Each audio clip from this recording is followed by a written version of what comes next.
Hello friends, in this video we are going to see how to create a numpy arrays from Python list. So in first line I have imported numpy library as np. This is my Python list which I am supposed to change it into numpy array. So simply I can use x equal to np.array function to change it into numpy array. So this line will change it into numpy array, and after changing this I can check the type of this variable x, and I can also print the variable x.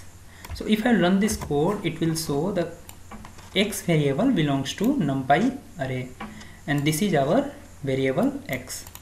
Similarly, what if I have 2D list? 2D list, that means I have nested list, and the nested list which is having the same size. So here we can see that the length of this list is 3, the length of this one is also 3.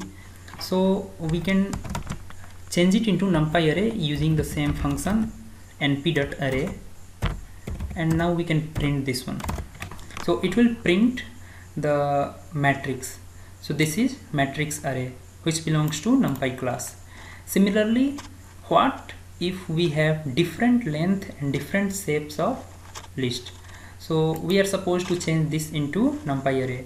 So similarly we can write z equal to np.array, and then we can pass z into it, and then we can print it.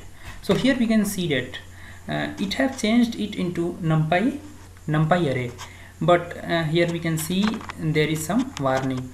So to remove this warning, we can again rerun this code, and we can specify the data type. So d type equal to object we have to specify here, and then after running this code it won't show any error. So we have changed the Python list into numpy arrays.